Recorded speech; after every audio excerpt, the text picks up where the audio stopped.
Andrew Bogut and Derek Rucker alongside me. Guys, Brisbane needed that win, but it felt like a really important win given the way they did it. Yeah, no doubt. It would have been hugely deflating to lose that game to a shorthanded Adelaide, but Tyrell Harrison just starting out and dominating that matchup with Humphries, I think, was where the game was won. And obviously Prather coming out and just getting easy baskets whenever they needed one. Things were clunky. He got to his spots, made big shots. And just the efficiency on the offensive end by the Bullets, especially in the fourth quarter, was what separated them from the Sixers in this game. And I thought, yep, they needed it desperately, and they got performances from the guys who have been leading them recently in Casey Prather and Tyrell Harrison. Yeah, I want to focus on Ty Harrison for just a second. As you say, guys, he was dominant, especially from an offensive point of view in that first half. Was that his best game of the season? One of, yeah, and against a premier big man. I mean, they're both representatives of the national team, both big bodies, and I think he just went straight through Isaac's chest as much as he could, just like that, and just put him in the basket early. When kind of the game was in the balance, easy hook shots, easy baskets. I think he was phenomenal tonight, and 18 rebounds as well. It's nothing to sneeze at. And it puts so much pressure on the opposite team's defense when you've got that presence around the rim. The guy's a vertical threat. He blocks shots, he dunks, and he's got good back-to-the-basket moves. He's very mobile, and that just sets the plate for so many other things that are possible out there offensively for the Bullets. Let's take a look at the Mitsubishi Motors ladder now. The Bullets moving to 5-7 on the season. How far up that ladder can they go, folks? It's going to be interesting. Look, they got a really tough one on Sunday. They got plenty of games in hand, but I think tonight's a good starter, but I still need to see it against teams that they're going to be in contention with if they do make a play-in, which is basically, at this point in the NBL season, it's 3 to 8, really. I think the Hawks doing a good job up top, and United, I think it's going to be a pretty tight finish to get to that 6. Well, big Saturday doubleheader coming up. The New Zealand Breakers are playing host to your Sydney Kings, Andrew Bogut. That is followed by South East Melbourne up against the Taipans. Is there anything in particular that you guys are looking forward to tomorrow? I like this Southeast Melbourne Cairns game. Cairns were a little bit more competitive than I thought they would be yesterday. I wouldn't be surprised if they surprised with a little bit of a stinger tomorrow against Southeast Melbourne. Yeah, I think Cairns might get that one as well. I think just getting healthy, I think Southeast Melbourne would think that's an easy win for them. And if they don't come out and play, and 40 does a great job of having them just free roll on the road and play free. And don't forget this one coming up, the second of our Friday doubleheader, the Perth Wildcats up against the Illawarra Hawks. Cannot wait for that one. Do not go anywhere. Thank you guys for watching. This is the Hungry Jacks NBL. Still plenty more to come.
This program is brought to you by Hungry Jacks and Bunnings Warehouse.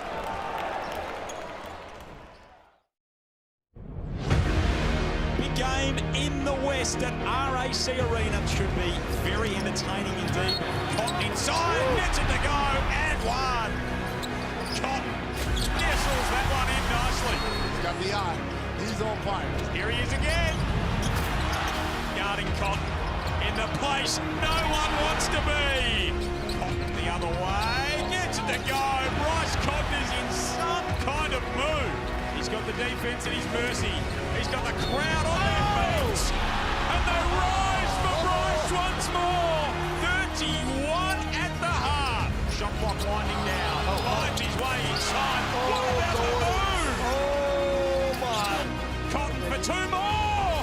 Bryce has 40. He's Cotton for a new career high.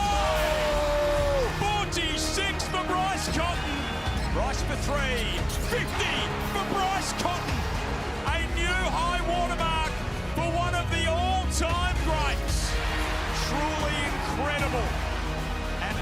Unbelievable performance from Bryce Cotton. One for the record books in all kinds of ways.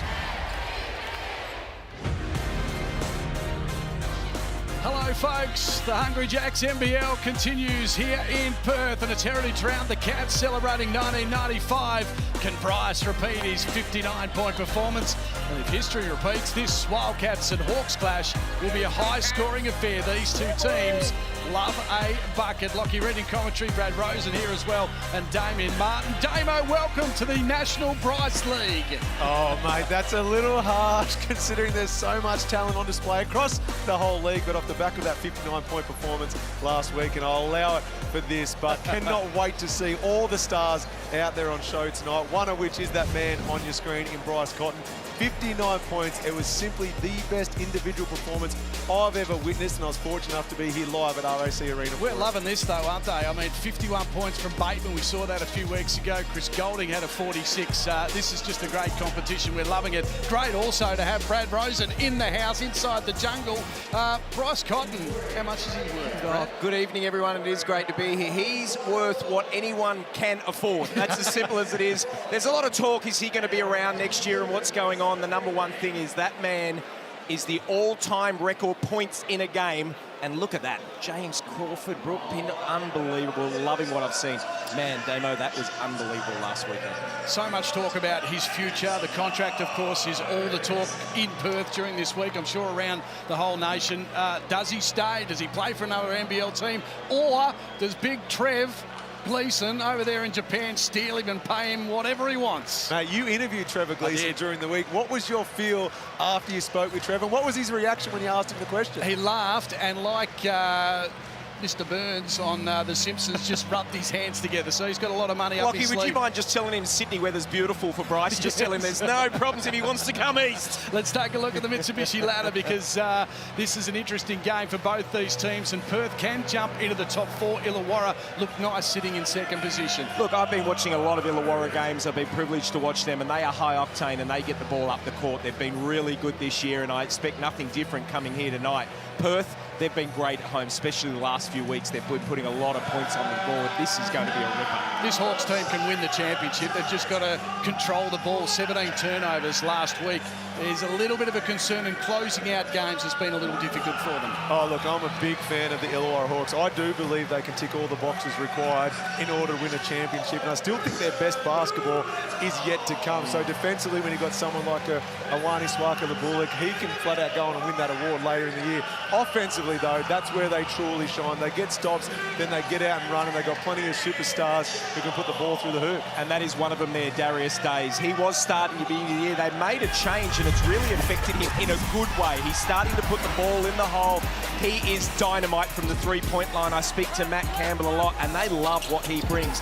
To me, he's the difference of whether they're the top two or they're fighting for that top four.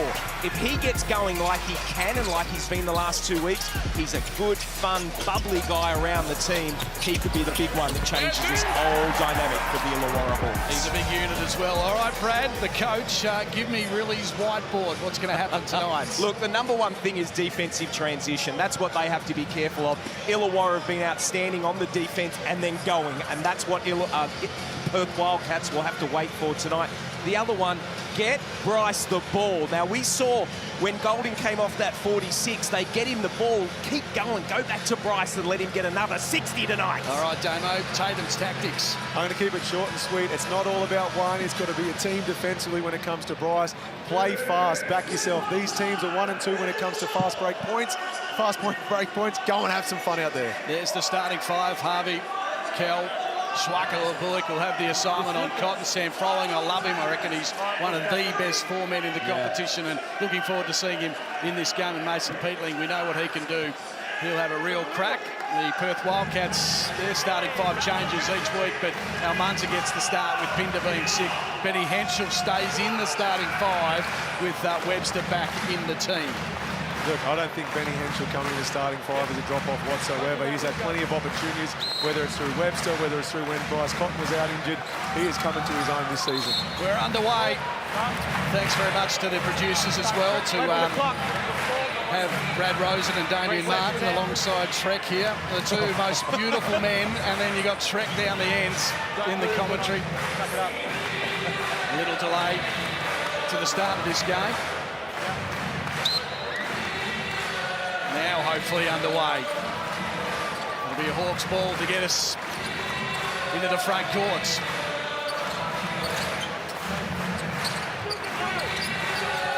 Here's Kel looking inside. Froling will be the target up against Almanza. They'll try and just work this big fella against the youngster underneath the hoop. Doesn't make it go. Almanza will pick up the crumbs.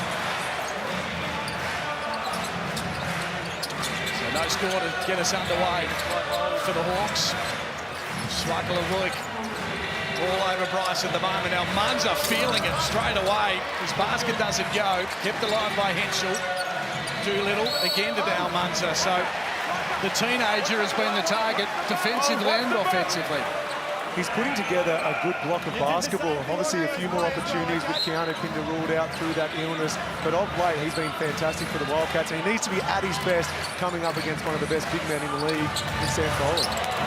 Shot won't go for the Wildcats. 17-8 against New Zealand for Almanza. Here's Swakala-Vulik just busting his way through the middle of the key, scoring a 2.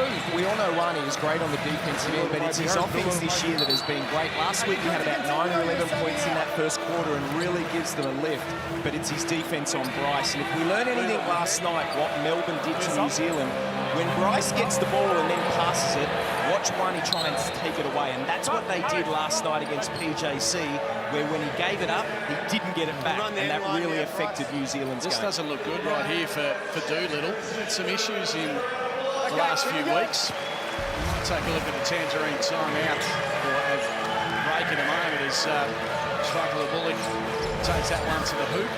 Just wondering what the injury is. We'll keep an eye on the sidelines with Doolittle. He is hobbling his way down the end of the bench. As Hiram Harris does a really good spin move for the 2 and draws the foul. There goes Doolittle. He's gone into the rooms. So it's a hobble there. Did you see anything that might have stood out? Groin to me. That's just that way he was moving sideways. The way he came out just looked like the right groin. So that's intriguing. As Hiram Harris gets his first points and his team's first. He drops it to make it a 3-point play.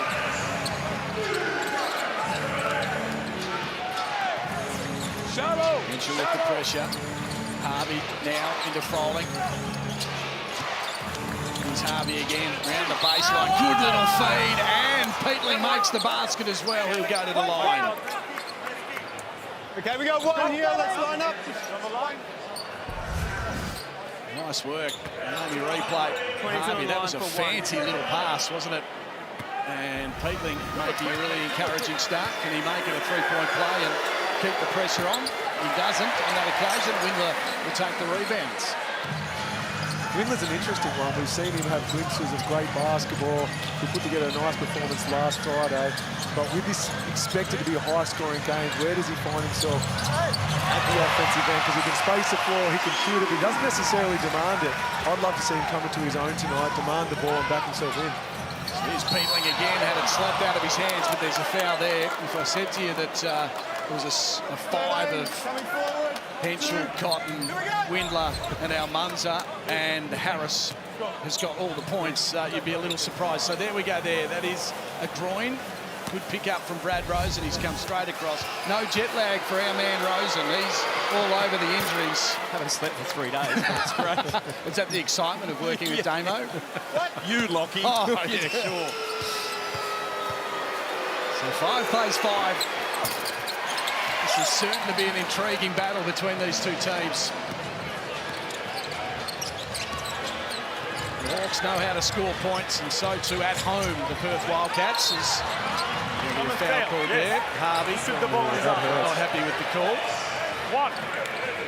That's 2 for Harvey as well. He's so important to this Hawks outfit. 14 on the clock when we start. He doesn't want to get benched. Yeah, Tatum's considering it. He's giving the thumbs up, saying, I'm okay, I'll stay out of trouble now.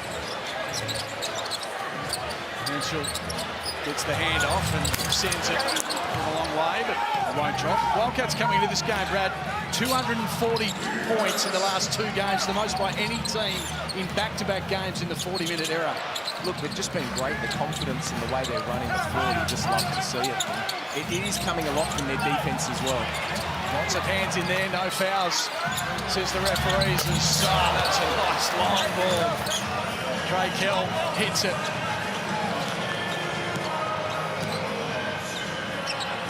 They're up to the challenge at the moment. Harris continues to try and be an offensive threat. Now Munza goes with that one hand, and he's really worked on that. That's become a real strength of his. The thing I'm loving about these, sorry, David, the thing I'm loving about these next stars is they're not young players that are coming in the game now and just getting a run. They're actually full part of this team and superstars. Great pass. Bryce's pass, terrific. Windler slams it through the hoop. Good fast break from Perth, 9 plays 8. I think you could take the shot clock off and neither team would notice. I did not expect there to be any shot clock violations tonight. Good hands again by Windler. Almanza couldn't stretch enough to dunk it, but just finger rolls it in. Is that one dribble from half court? That was unbelievable. A little charge here from the Wildcats. They'll go to their man who's always reliable, especially around the rack, and Froling doesn't let me down on that occasion. Just so tough. His footwork is outstanding when he gets it down low. There's not many players in the league that are good with their back to the basket anymore, but he is certainly one of them. So Bryce splits the defence, but then loses possession. Rolling's on the break. Ray Kell decides just to slow it down and get him in the post. Now Munza, once again filling in for Pinder. Rolling's shot a little firm on that occasion. It'll still be a Hawks ball, and a couple of changes. Webster and Wagstaff come in. A couple of changes also for the Hawks. Days will get in amongst the action as well.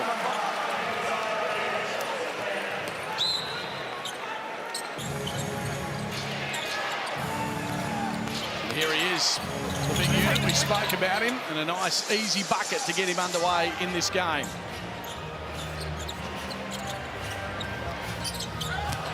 Little pass from Wagstaff to Cotton. It's tapped in by Harris. I think Harris might have got the points on that occasion. Look up at the board to see who registered that one as Froling goes against Wagstaff. He likes that matchup, doesn't go. And one, he says, I'll finish off the play. And it's fast going, 13 to 12, 5 minutes gone. I just like what Illawarra are doing. They're seeing that mismatch down low. Of course, no Pinder tonight, so they just keep rolling it in there, and they're going to keep playing through Sam Froling. The passes to Bryce again, and he'll draw the foul on one. So he'll go to the line. Makes a massive difference when Wagstaff's on the court and Bryce is around him. They know how to play together, don't they? It's the drag screens, it's knowing where each other are in offensive transition. They just make each other better. But pay attention to Wanis Waka-Bullock at the defensive end. He's not worried about team defense. He's not playing split line help. It's all about just flat out trying to deny Bryce Cotton the ball. It's a tough ask of anyone. He's given his all in the first 5 minutes, but he has to go and get a well-earned rest. So let me ask you, as the all-time best defender in this league, if you're playing someone as a Bryce, is it the fact when he gives it up, just don't let him get it back, or when you get it back, then force him to help? What do you would do? Try not let him get the ball and then playing with your big man who's on the split line so he can't get an easy backdoor cut. So I'll be playing top side, trying to force him into a back cut and making sure my big man, whoever is on help defense, is also switched on. So you're pretty much guarding him with 1.5 people at all time through communication and through a game plan that everyone's ready to implement. So Bryce is starting to roll, so too is this man. He'll get it back again. Probably he misses both times, and he'll be frustrated with that. It was an easy little bucket for a man of his talents. Yeah, he looks tired. It's time for Albrecht, I would think. Wagstaff shoots away. And that one's a little wide. So 17-14 the score. It's been up and down from both these teams. Damo summed it up nicely. Not a lot of concern about the shot clock. Into the corner it goes. Let him shoot away and it doesn't go. We'll get it back again. Days from outside. Beautiful stroke from the three. We'll give that to Davo Hickey by crashing the offensive glass. It allowed the ball to bounce around. And then Hung Jong Lee was able to hit at Darius Days, and that's 2 big buckets he's done since he's come off, and now a block as well. Play at the ball. The rule isn't called that way anymore. So the foul will go on Windler. Good block on that occasion. Wildcats celebrating Heritage Round for 1995. Of course, a championship season for Perth. Thanks, guys. Quiz question for you. So the man sitting next to you played around that time. I reckon he was sort of in amongst. Did he play in 1995 against the Perth Wildcats or not? I'll say yes to playing in 95.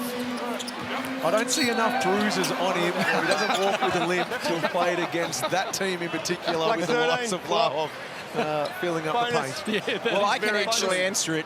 Yeah. You are wrong. I do have something on my inner ear from Vlahov, but it wasn't that year. Okay, he stepped on my head in one game, so no, that wasn't the year. I didn't play against him that year, but I did actually play. Did you want to elaborate on Vlahov's Yeah, I was diving for the ball, and he happened to put his foot in the same spot I was diving, but my head beat him to the ball. Now, Vlahov is sitting about 15 chairs to your right. Are you glad there's so many people in between you and Andrew? I rang the producer on the way and said, can you make it 20 chairs, please? Well, Lee's just dropped a long bomb and making it nice and interesting. The Hawks are looking the goods right now as Almanza falls to the ground. It is a foul, though, as he fell to the ground. You're right, Brad. You didn't play until round 18 in 1995. I replaced the great Phil Smythe, who got injured. Right, good replacement. Yeah. No, great person who I replaced. How many points did you score in your first game against Perth? This is the Rosen quiz continuing. Did I score? You did score, yeah. Wow, no idea. 1 point? No. Thanks, Lucky. Jeez, this is a stitch-up. Which probably means you missed the other free throw. That's what he's trying to say. 3 minutes of action. Wow. That was after 700 games, probably. I missed there, so 18-20. We'll get back to this game. Hickey's had a sensational last 18 months. This boy can certainly play. This team really enjoying themselves. They've been terrific under Tatum. That one doesn't go. Amanza continues to have an influence.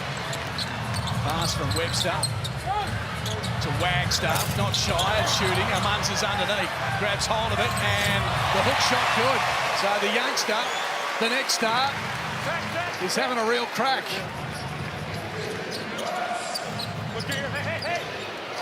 All tied up. The pass inside good. Trey Kell through the middle of the key, scores the 2.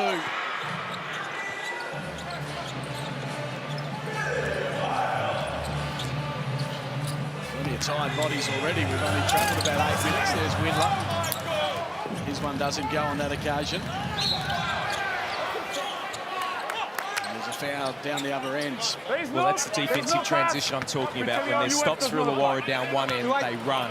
And in that instance, Lockie Ulbrich got his head straight under the rim, and that caused the foul from Perth. It's a big key to the game, and Illawarra will keep pushing it for sure. Second best Lockie in the house tonight. The most talented basketballer. I'm hearing you. He goes to the line. Slide. Yeah, no, I'll give you nothing. What are your memories of 95? 95, my first year in Perth. I came from Melbourne in 1995, so it was my first year over here in the West. You up in Melbourne? Yeah. We can shoot again. Who was your team growing up then? North Melbourne Giants, the Twin Towers. Tim Dillon, Ray Borner, Scotty Fisher, Mark Leader was there. What a team it was. That's Heritage Round if ever I've heard. Yeah, that's right. As Pepper is out of control, Aldrich will take the rebound. Decides to dribble it to the front court. Leader, Hickey. Wants someone running past. That is a good setup. Hickey was saying, come on. There's a bit of open space. You should run there. Here's Bryce. Through the legs. Little spin move. Under pressure. Finds Almanza. Windler in the corner and switches away. Brilliant offense from Perth. Bryce nearly had a shot, but he was unselfish as he always is. Kick, and a wide open 3. Great work by the Perth Wildcats. Aldridge again with the ball. finding a lot of open space. Days is open and sent it away again. Perth's defence very slack at the moment. Well, what you just said about the Perth Wildcats at one end, you could say that again, but this time about the Illawarra Hawks at the other. Great team basketball offensively, but defensively, where are the stops? Where's the person in the passing lane? Why are they able to make such clean, crisp passes in the shooting pocket? I mean, that's good defence. That's just outstanding offence by that man there. Bryce Cotton, that is just a knockdown three. Outstanding shooter. So Cotton's up to 9 points. Days continues to shoot away. One rattles around. They're all on target from the big man. He's got 6 to his name at the moment. Bryce might be feeling it. Little sidestep, little floater, another 2. He's into double figures. It was a 2-for-1 situation. He knew the time, he knew the shot clock. They'll get another look at after Illawarra put this one through. That was a pass and a half. Wow. The look away was superb. Split the gap, 2 more points to Illawarra. Wow, that was a highlight and a half. As we tick away to quarter time, 1 point is the Hawks lead. Bryce with ball in hand. They come for the double team. Albrecht will step into his path. 3-0. Block. Well, that is a silly foul. I like the idea of trying to get it out of Bryce's hand, but now you're just giving a guy that came off 59 points last week. Let's just give him 2 freebies from a free throw line. Not smart, and also that's a big. You don't want your bigs getting into foul trouble. Not a good play at all. So far he's had 70 points in 5 quarters of basketball. Sounds like a season for them. Been ministered. Thank you. I wasn't on the place. Down a little bit, Brad. I've been making up an answer for you. 99, superb game, skipper. That's Bryce Cotton. His 12th point of the game.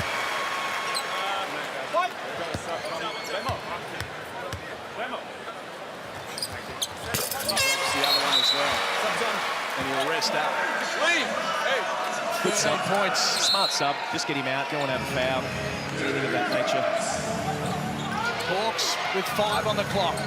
Harvey, usually good in these circumstances. That one doesn't go. And the Cats finish with a slight advantage in the first term. It's 30-29 inside the jungle.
Welcome back to the jungle. Bryce Cotton with a bright start. He's got 13 points to his name so far in this game. The Wildcats, though, only led it by one. A high-scoring affair, as predicted, between the Caddies and the Hawks. Looking forward to this second quarter. Brad Rosen has had his nose to the ground, trying to get some news on Christian Doolittle, who went off with what looked like a groin injury. Yeah, not great news. It does seem like it is a groin injury. He hasn't come out of the locker room, and the information we're getting is he's done for the night, so we won't see him again.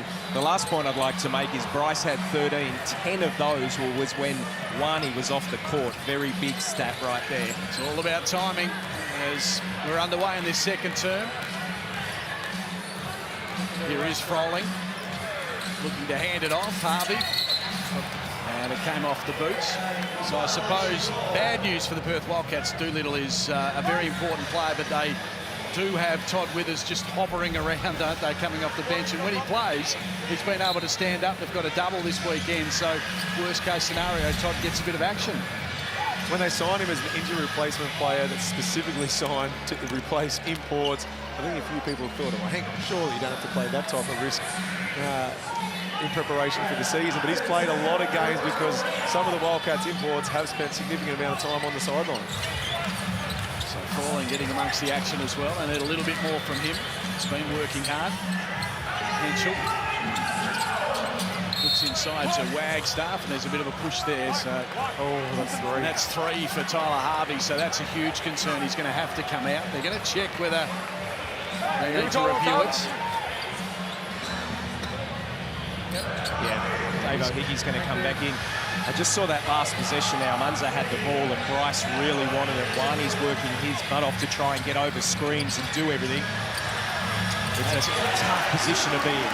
And that was a nice feed on that occasion. Now, Munza's really come to play, hasn't he? He's been very impressive. He's been active at both ends of the court. He's up against Peatling on this occasion, and that one doesn't go, and Munza will take the rebounds. Yeah, he's doing it at both ends. You've seen Sam Froling going at him. He's just trying to use that wingspan of his, and then offensively, he's being super aggressive, but take nothing away from Bryce in that pass in the last possession. That is a tough one to make, because we see a lucky tip in there by Elijah Pepper. That was really lucky. So 34-31 the score. It's not slowing down at all. Harvey's still in with the 3 fouls. And he's got a sub coming. Do you reckon this one's going up, Damo? Certainly is. He looks over the bench. He knew what was coming. Here we go. Now they might have to wait a little longer as he goes to the foul line. Look, the key for me with Illawarra is keep going back to Sam Froling. And he's got to demand it, want the ball, and then go to work. Not necessarily has to shoot every time, but good things happen when he touches the ball. Don't just look for that one quick pass offense. He gets the first, Tyler Harvey. Damo, I'm going to put you on the spot. Who is your best defensive player of this year? There's Will Magnay, there's Wani, there's some serious players going up for this. I love what Wani is doing this year, like to guard what he has to guard. I mean, it's a point guard league. Let's be honest, the point guards are unbelievable, and he's got to guard every one of them every night. Yeah, when Bull Cole is fit and healthy, picking up full court, keeping the hands out, I love the way he approaches it. But I have Wani. I do believe this is Wani's fight for the Bullets' best ever season at the defensive end in particular. And for me, if the award was to be given tonight, as of today, it'd go to him. 5 of 6 from the field, Ivan Almanza. Great little crossover on that occasion, drew the foul from Trey Kell. We're going to be out the side. Back 10. Quera keen to get in to the action. Jesse Wagstaff sitting down, and Webster will take the place of Henschel.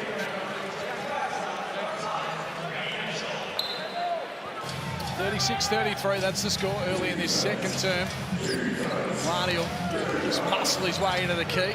Into the corner it goes. Peatling will shoot away. That one a little short. There's some holding on underneath the basket on that occasion. He's holding his ground. Well, see, this is the other thing by Sam Froling's presence. That's Almanza's second foul now. If they can get him into trouble as well with a foul count, that can really help Illawarra down the other end. With how well he's going, the first player to be calling right now is rolling it into Sam again. So isolation play for you. Back yourself in, try and draw the third, or get an easy 2. Good pass, Froling will finish off the play. It's the big bodies of the Hawks that I really like. I mean, Trey Kell's a big unit, so too is Days. We know Froling has been around for quite some time, got some height and some muscle. Lockie, their shortest is 6'4". Yeah, it's incredible. As Bryce will be fouled before the shot on that occasion. Still a 1-point margin. Scoring at the moment is pretty even for the Hawks. The visitors, Froling leading the way with 6 points, along with Darius Days. And at the other ends, Perth Wildcats, Cotton has 13 and Amanza has 11. Not much from the other boys. As Cotton shoots and Cotton scores. He stops on a dime. He's so tough to guard when he gets that little dribble handoff. And before, Wani did a great job of not fouling, but very few people can stop as soon as their hand of the ball goes straight up and knock down a three. Wani works his way to the hoop, but Cotton will take the rebounds. Got a lot of energy, a little maestro. And he'll draw the foul as well. 22. So a fair few fouls being chalked up by Illawarra at the moment. Well, that was just extremely, look at that shot, extremely clever by Bryce. He knew who was guarding him. That one was great on the dime, like you were talking about, Damo, as Perth call a timeout. But that last possession as well, he knew that he had Peatling on him. This was going to be an easy foul. Look at the subtleties of Bryce's game. He just knows that when there's a hard show, attack the knee, attack the hip. Very few times can a big get out there and draw a charge. It's more often not a block. Tangerine timeout. Let's check in on Sam Froling. I love this man. Sam, the Hawks are sitting comfortably at second on the ladder. They're coming up against the Wildcats after back-to-back wins last weekend. What's the scout been on the Cats? I mean, Bryce is the #1 guy. That's 60 points is pretty impressive, 59. But so a lot of focus on him. But you know, they beat us without Bryce last time we were here. So a lot of emphasis. We're going to come out a bit more aggressive than we did last time. I thought we were really passive when we started that game. So that's going to be a big change up for us. Wani Swaka-Labullock, I think, is one of the best defenders in the league so far. But you mentioned the focus on Bryce. Does a lot of it come down to how Wani wants to guard him, or is it a collective team effort? I mean, a lot of it is on Wani. We put him on him every time, and he did a really good job last year. So we're backing him again this year, but it is a team thing too. You can't stop Bryce with one guy. It's just how talented he is. So, you know, we need all 5 guys in on the same page. There he goes, Sam Froling, of course, with the 6 points. How are they going on Bryce? I mean, he's got the 16 points, but as you said, he scored a lot of that without Wani on the court. It's so tough. I mean, he's a superstar, right? It's as simple as that. The way he plays offense, the team is built around him. Wani does an outstanding job, but he just picked up his second foul. So now he comes out. It's that balancing act. Right now, if I'm Perth, I'm going straight back to Bryce right now. Run for him, because really, no one's been able to really put any heat on him except Bryce, except one. Here they go again. Hickey's got the roll. Bryce loses possession. Hickey's all over him. Did that come off Hickey's legs or his body? It must have. So Bryce will get it back again to Almanza with the high lob. Didn't go. Had some bodies around that ball, but the rebound was a good one for the Hawks.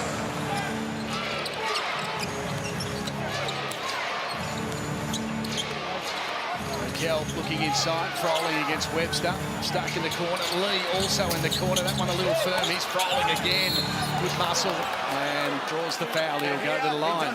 I'm just not sure why they're doubling on that. I just don't know if you need to double. And you mentioned it before, Damo.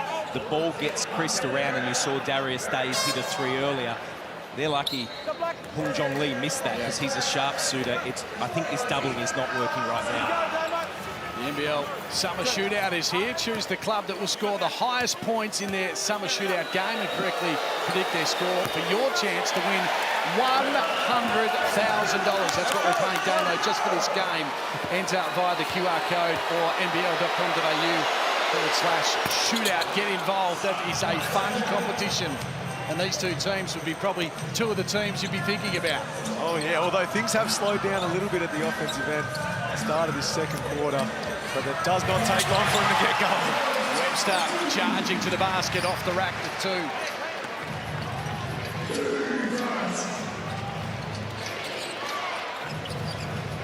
Down to a 5-point margin. Here's Lee looking inside. Days was there. We weren't tempted to throw it into him. Froling finds a bit of an opening and sends it down. Nice little 2. And a travel from Ty Webster. Good subtle little change up by Illawarra, just changing it. It startled Ty. He wasn't expecting to be there, and it's a good move. So a couple of changes for both teams. Froling will sit down for the Hawks. Lee's been amongst the action. He's enjoying himself in this game. And a foul on Ty Webster. Baseline. Bonus. On the inside? Yeah, on the inside left hand. Into the bonus already with 5:31 to go in the quarter. You'd expect the Hawks to be ultra aggressive from here on out and try and get some freebies at the line. It's another smart play there. As well. 1 of 4 from the three-point line. He did knock one down, but he just missed the one previously, so he thinks to himself, no, I'll go inside now. Gets himself to the free throw line. Clever play.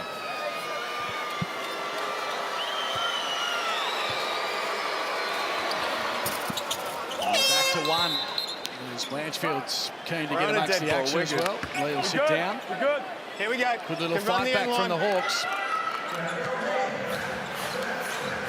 Mentioned that they are a really good and high-scoring team. The Hot Hawks average 97 points per game.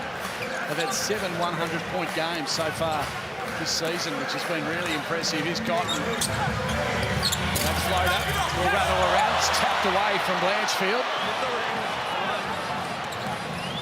Really not keen on letting that one go. He wanted the points counted. Here's Hickey looking behind him to Hickey Aldridge, but decides to go himself. So they continue to score some points, and now they've stolen the lead. Is there a better improver in the league than him this year? He has been phenomenal for Illawarra. Into the corner it goes. Jesse Wagstaff just 1 3-pointer away from 500. He's had a couple of attempts and they haven't gone so far, and strong work. Trey Kell scores to 2 and will go to the line. Illawarra at their best. Shot misses, they grab the rebound. You look at it here, and Trey Kell, beginning of the year, he was spoken about in the top 3 players of the league, and it's things like that. Gets the hit, takes it, and one. Will go to the free throw line to make the 3.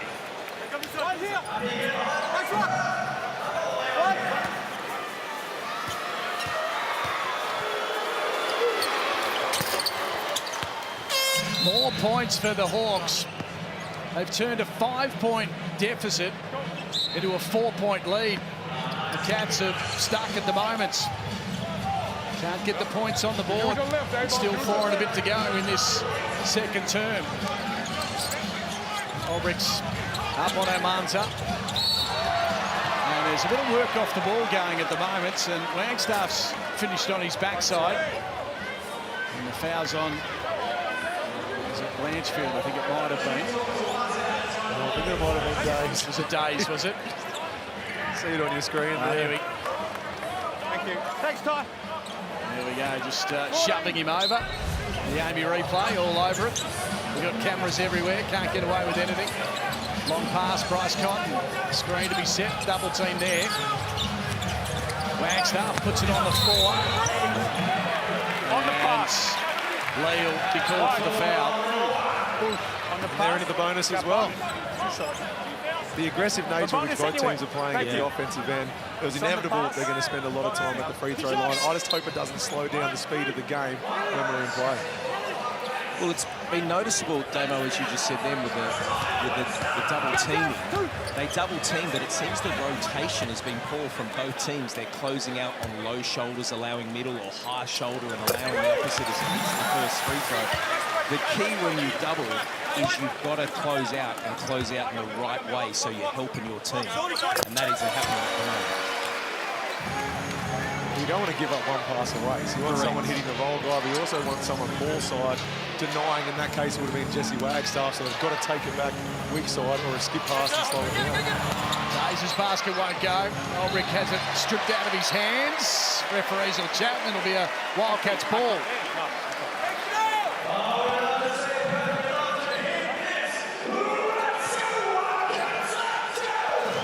2 points to margin. It's going to be a roller coaster ride. Pepper with a little bit of speed looks out wide. Almanza was tempted, but decides not to shoot the 3. Somehow comes in the hands of Cotton.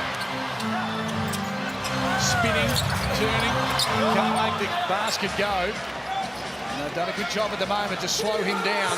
He's got 13 points to quarter time. He's got 16 at the moment.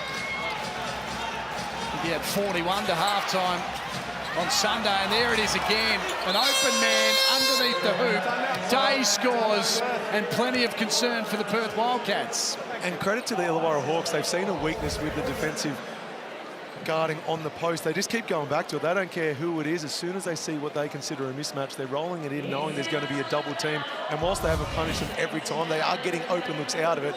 And that time, a nice, easy layup. Tangerine timeouts, and of course, we're celebrating 1995 for the Perth Wildcats. Ricky Grace was a bit of a player back then.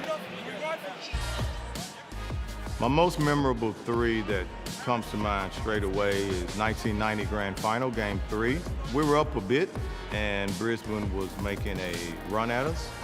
And I remember having the ball sort of out near half court, shot clock running down, dribbling into that three, pulling up, knocking it down. We won the championship in Brisbane. Got back to the airport on a Sunday night, school the next night. There's 10,000 people at the airport. It's the first time a national team from Perth had ever won a national championship. So getting the key to the city, having a parade down the city of Perth, being welcomed by 10,000 fans back to the airport was something that I'll never forget. And you'll see the amazing one at halftime, the full interview coming your way. What an incredible player he was. Can you imagine guarding him back in the day? Oh, it would have been a lot of fun. He would have broke my ankles. But what do they say? The longer you're retired, the better you were. So I'll pretend like I could have got a stop. But I loved watching him in so many ways, despite growing up following the Newcastle Falcons, and he destroyed the Falcons plenty of times. Same, I've been tried for 20 years. I still can't stop him, even though you say you could. He was the worst guy to guard. I hated guarding him. He was unbelievable. The strength of him was... He came to town saying, well, Cal Bruton said he could steal hubcaps of a moving vehicle. Ricky says now he can still steal them, but the car has to be parked. As that basket won't go. As Hickey will receive it. 4 points. That margin. Hawks have been terrific. Well, let's see if they change it up here. Do they double? A good steal here for Bryce Cotton. Bryce has got the steal. The pass to Almanza. Little floater is good. Length. He is having one heck of a game. The next star is looking like an all-star.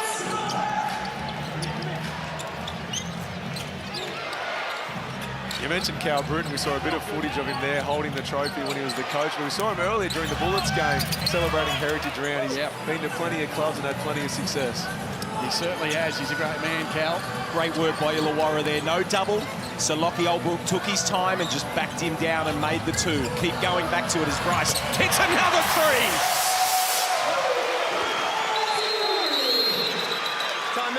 He's feeling good. The Hawks want a timeout. Bryce is out to 19. Almanza with 13. Good spread for the Hawks on the Amy replay. Bryce, he's feeling it. 8 points to Days.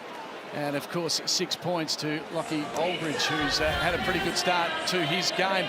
So, 48-49, this is how the game's going to be for the rest of it, isn't it? I mean, you can't see either of these two teams making a gap or spreading the game apart. Oh, it's a lot of fun, and they're just going to keep letting it fly at both ends. But Bryce, you mentioned the amount of points he's up to with 19, but he's 6 of 8. You know, you'd expect him to have 14 or 15 attempts by now. He's so efficient. He's already got the 4 assists. He is putting together another hell of a game off the back of his 59-point performance last weekend. And we're loving the Hawks, aren't we? I mean, since Jason Tatum took over, they've been an exciting team to watch, and they're very well disciplined. And quite amazing is the stats as we continue to watch Bryce in action against the Hawks. The stats are so impressive for Justin Tatum.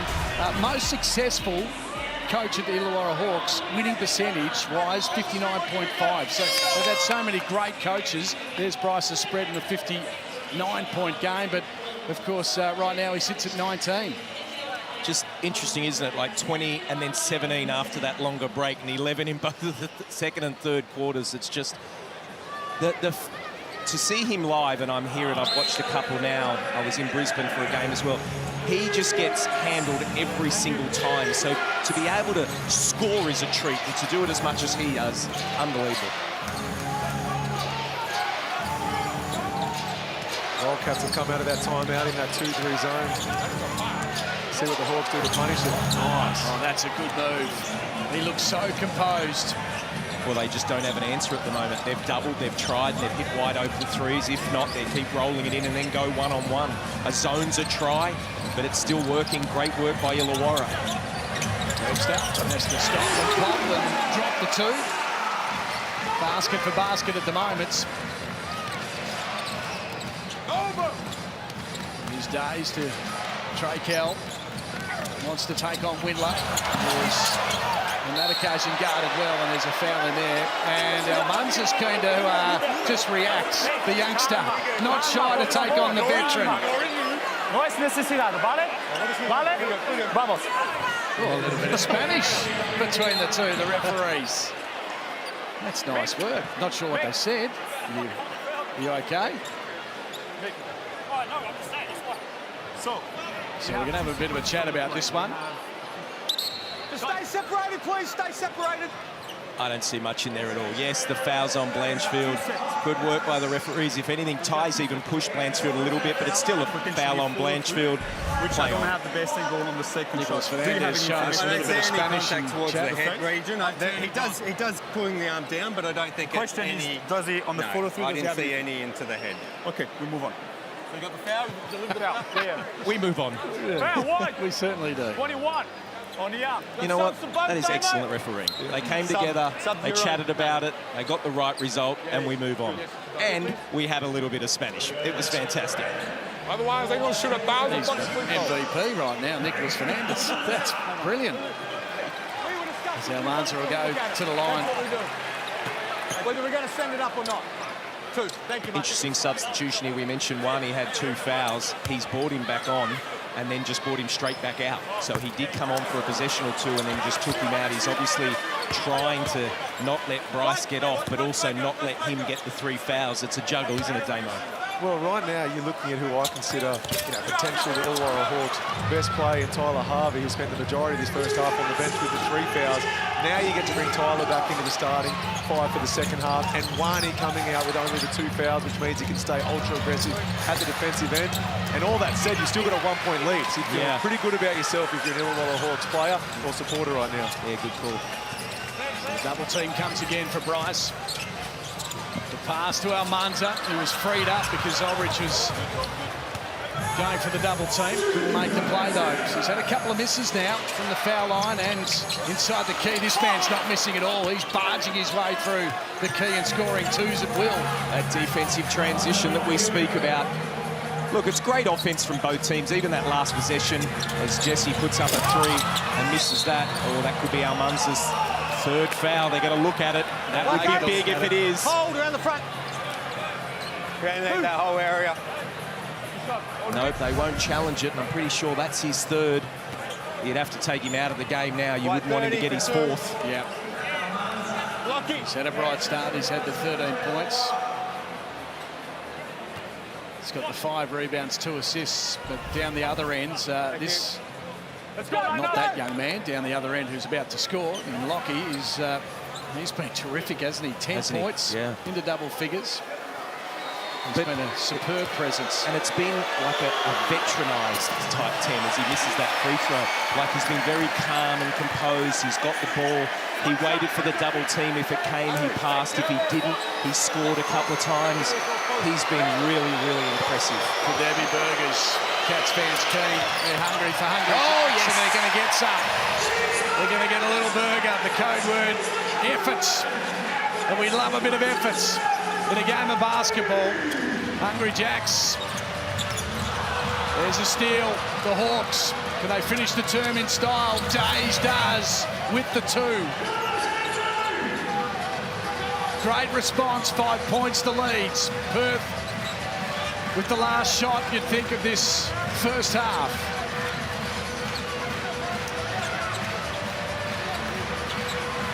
Here comes Cotton, told to go away. Hand in the face. Swish though, does not matter. Ty Webster shoots the lights out to finish the half. Really valuable 3 points for the Wildcats because it was the Hawks who finished the better in that first half. And they'll take a little bit of a deep breath And we'll get stuck into it again. Brad, of course, high scoring again, 55-53. We love it. It's everything we expected, Lockie. We spoke about it before. The transition is great. Defense from both teams are trying so hard, but just the offense has been outstanding from both teams. Absolutely. Here is the Amy replay. Webster, hand in the face, lobbed it up and did real well. The celebration, of course, always interesting for Ty Webster. Here's Damo with Trey Kell. Here with Trey Kell, who's got 8 of their 55 first half points. What have you made of the game so far? Because it's been a lot of fun to watch. Yeah, I'm sure it is. Neither of us can get a stop.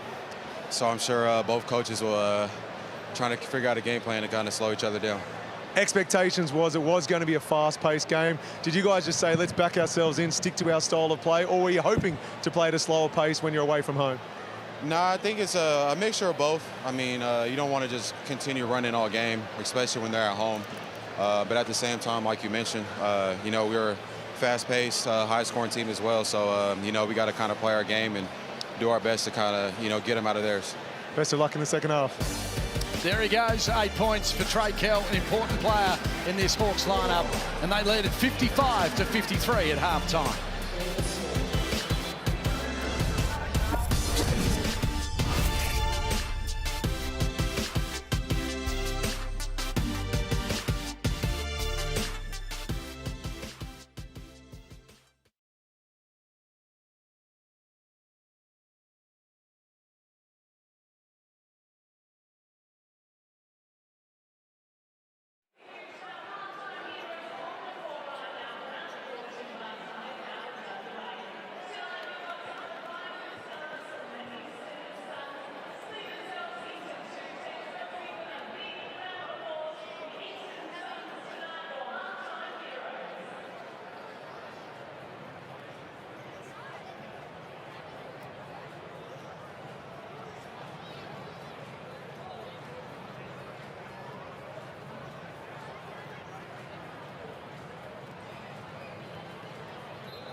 My most memorable three that comes to mind straight away is 1990 Grand Final, Game 3.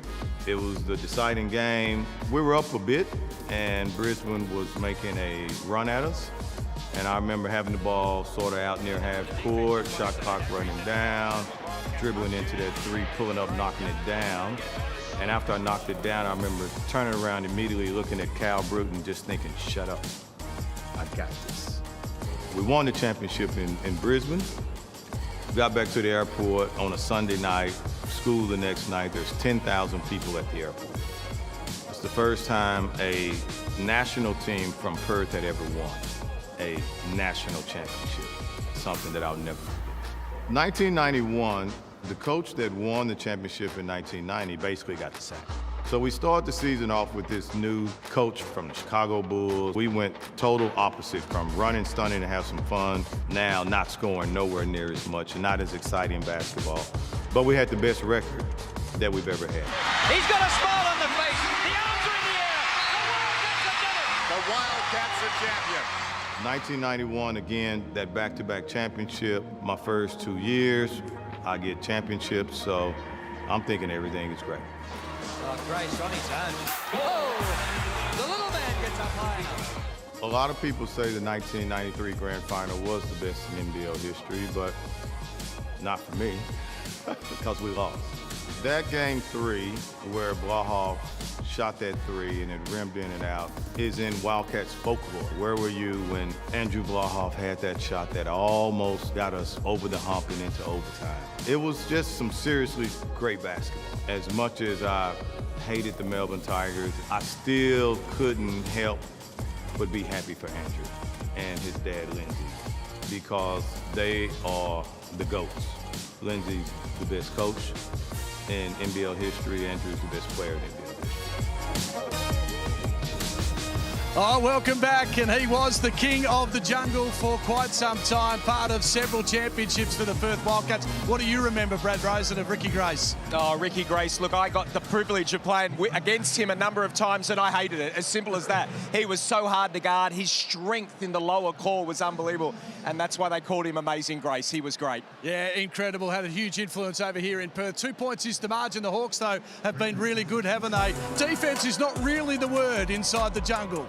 Super overrated tonight, but as you see, it's just been a fast-paced game. And both teams got into foul trouble early in that second quarter. It's a lot of those freebies at the free throw line, but overall, plenty of talent on display when ball is in hand. They're being unselfish, they're kicking it to the open player, and the opposition's getting punished when they're making slippages defensively. So, Brad, Bryce Cotton scored 59 last week. He's got 19. Can he eclipse 59, or is that a bit of an ask? Not sure if he's going to get there tonight, but I think what Damo said during it as well, it's only off 8 or 9 shots. It's been really an unselfish type play, and that's what he's been his strength. I thought Illawarra have done a good job when they try to double him, but other times, look at this, that is just Bryce magic, and it's as simple as that. I've loved what both teams have brought tonight. I think the way they've been able to play, they're playing to their stuff, and that is Bryce Cotton right there, the step back 3. Just watching this footage, you're getting such education how to play offensively. When they show a double team, he either attacks the big man on the hard show, or he holds the ball long enough so defense has to get out of there, and all of a sudden he's got that isolation again. 6 of 8 from the field, 3 of 3 from behind the arc. He's got to the free throw line a few times. He's putting on a hell of an offensive display at such an efficient rate. All right, well, one man who's also having a really good game is Darius Days. He is so strong underneath the basket and can also hit the 3. He's doing both in this game. Love this guy, love what he brings to the team, and he's bringing what they thought they were going to get from him all year. Yes, he's coming off the bench, but that hasn't bothered him. He's just doing what he needs to do, and look at that, 5 of 8 shots, very similar to that Bryce format, where it's not taking a lot of shots, got 12 points, cuts well, finishes, and he's a beast on the glass as well. Yeah, he's looking the goods. Can he turn it on in this second half? Really important for the Hawks to keep on charging their way. I'll start with you. The Hawks, what do they do to stop the Cats and get themselves the win tonight? Well, I think they just play ultra aggressive. Let's play at this high tempo. Let's see if it can be 120 to 115 with them in front. Tyler Harvey's barely played. That's the exciting part for the Hawks in the second half. And can Days continue the form we saw in that first 20? You'd be pretty happy if you're a Hawks supporter. So I asked the Wildcats legend about the Hawks. I'll ask you, the Sydney Kings and New South Welshman, about the Wildcats. What do they do? As simple as they've got to work on their defense and the rotations. Offensively, they're putting the ball in the hole. There's no issue there. They've got to work out, are they going to double? And if they do, show their rotations. Or if they don't double, they've got to play stronger in the post. Big second half coming your way. Stay with us in the jungle.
Welcome back. We're here in Perth. Ethan Almanza has been really good to start this game. The next star has 13 points to his name, 6 rebounds as well. Spoke to Nick Fernandez, who was the referee. I said, what did you say in Spanish? He said, stay focused and relax.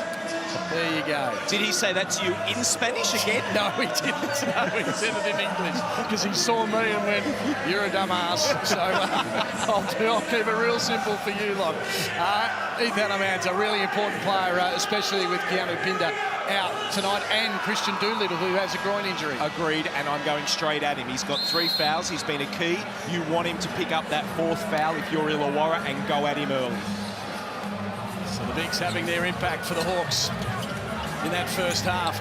Can they continue? Rolling sat down for a lot of that second term. Olbrich was so good, they didn't really need him, and the pass inside. The Peatling is good. 2 points counts. Great pass.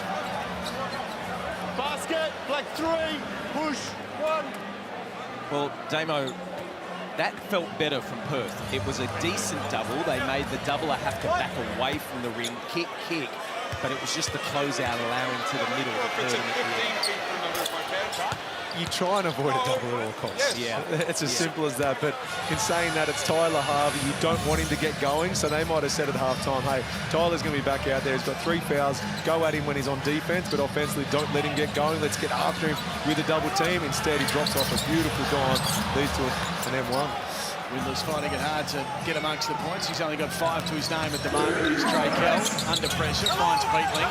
Has to do a lot of work around his knees, and he does really well to finish that basket. And you asked me earlier about Tatum. This is the type of thing that Tatum gives this team. Peatling was playing 3 and 4 minutes a game. He's been brought into the starting spot the last few weeks and has just been doing that type of work. Brilliant work by Mason Peatling. And Bryce has fallen over. He popped one. And has there been a foul called, or are we more just stopping the game because Bryce has fallen to the ground? Stop the game. Stop the game. No, I stopped the game. Stopped the game, so there was no foul called. It was just a knee-on-knee, really, from Wani on that occasion, on the Amy replay. Well, I'm not sure why they stopped the game. Yeah. Bryce was on the ground. Yeah. Okay. You just answered it. It was the National Bryce League, I told you. Just stop the game. Just stop the game. It is a good question, though. Here's Almanza. Bryce, freedom. Top of the key, off the glass it goes. Windler will haul in the boards to Wagstaff. Henschel. That is a nice stroke from Benny Henschel, and he needs a few more of those in this game. Give that to Windler. Great offensive rebound, giving these team a second opportunity. Here's Harvey again, as we said, in foul trouble. They need him to stay away from the fouls and do what he does best. And this is the sort of stuff he does. That one a little short. Wagstaff boxing out nicely. Henschel down the other end. He's going for back-to-back threes. Benny boy! On a steal from Windler. He'll keep it in to Almanza. Cotton's out wide. Oh, Benny Henschel! Oh! Bryce Cotton finishes the play with an alley-oop slam dunk! My goodness me! Flashing in from the outside, the double-hander, and sent it all the way through the hoop for a slam dunk. Here it is again on the AB replay. Henschel with the 3. Back down the other end it went. And Bryce, leaping into the air, finishes it with a slam. Wow, as simple as that. The Tangerine timeout from Illawarra. What an outstanding play. Firstly, Ben Henschel, of course, coming off the last time he played this team on 26 points, hits back-to-back threes, but that man, he doesn't just shoot threes, Damo. Unbelievable. You can't say anything, can you? I've known you a long time, Lockie. Don't worry about what Bryce did with that putback. I've never seen you move so quickly.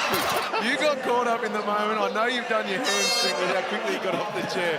But BC showing he can do absolutely everything on a basketball court. That was amazing. He's got 21 points now to his name, Bryce Cotton, and the Cats have taken back the lead, 61-60 the score.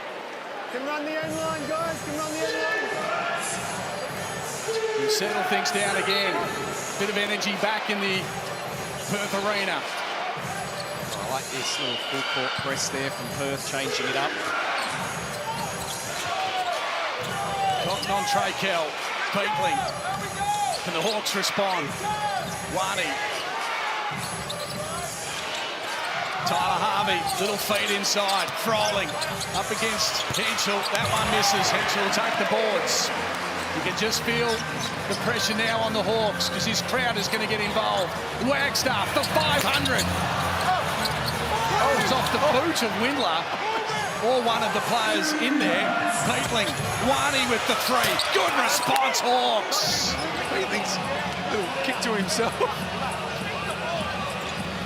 That was beautiful from Wani.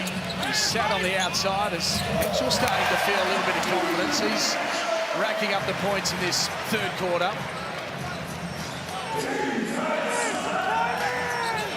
Things have stepped up a touch. Oh, this is beautiful basketball from the Hawks. You felt like the crowd was getting involved and spurring on their team. But this team under Justin Tatum has all the answers. And that's a great pick-up, Lockie. They have that timeout, they relax Henschel for another three and misses. They have the timeout, relax, and get back to Illawarra basketball.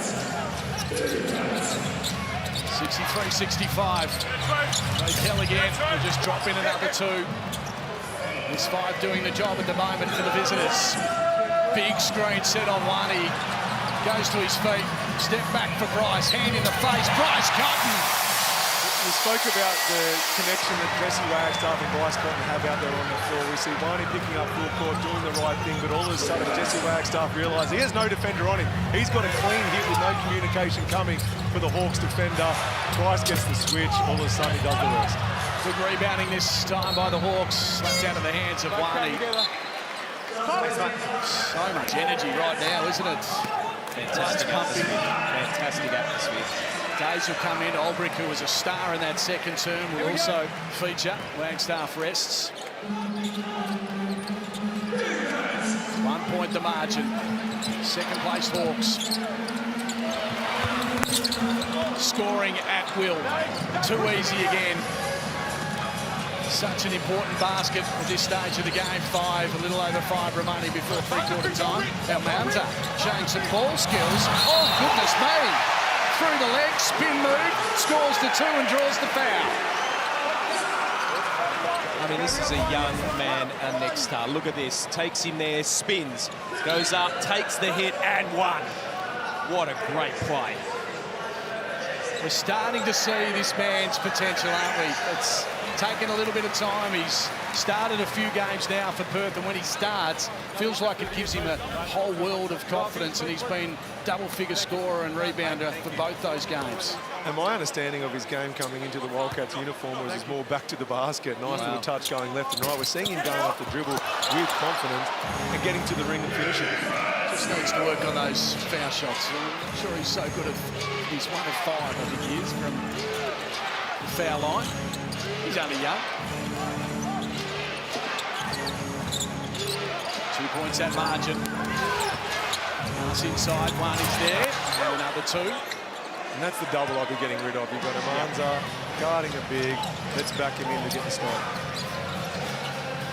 Here he is again, looking to feed off to Bryce. Trying to get some freedom. Wani all over him. Now Harris out wide. Windler needs to get going. That'll help the confidence.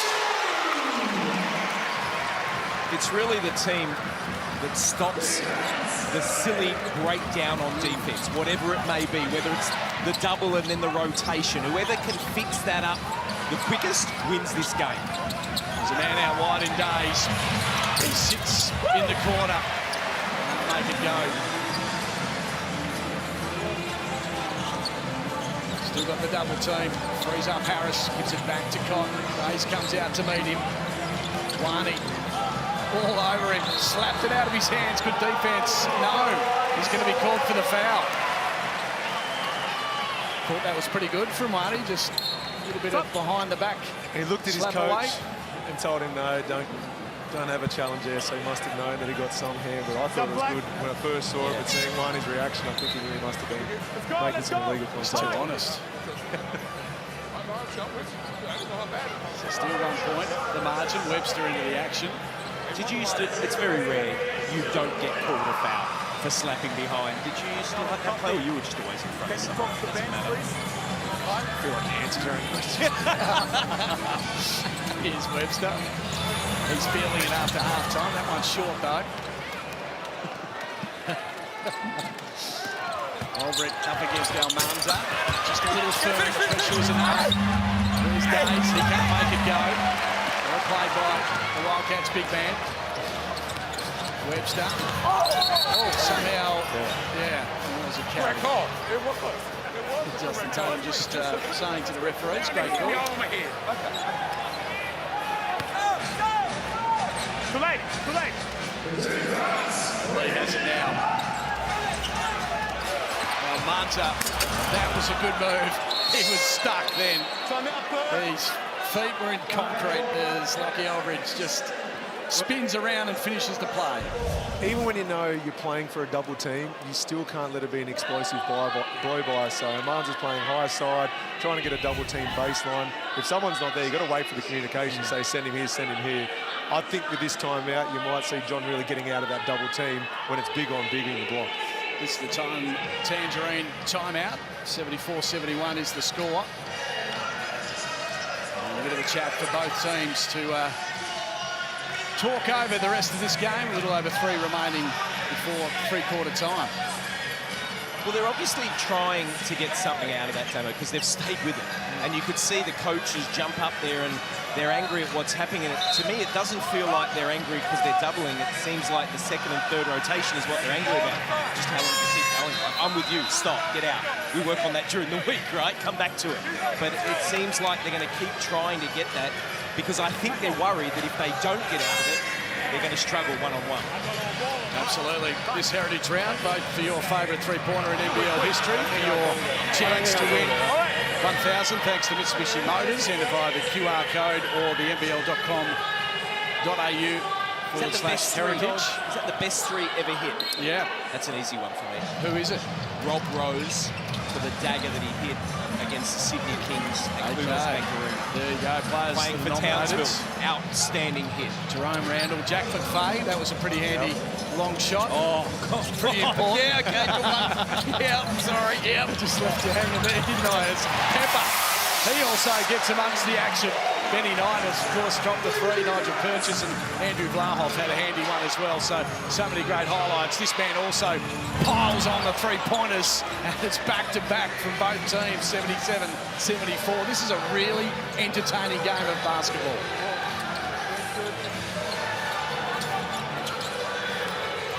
Aquera to Pepper. Goes to floater. Aquera was underneath. He gets knocked down, but the points will count. We got basket. We got white, 30. Olbrich will be called for the foul, a holding foul, so the points will count. It was against him on Aquera. And Froling wants the piece of the action. That's a shame because Lockie's been he's been terrific in this game, but he's got the 4 fouls.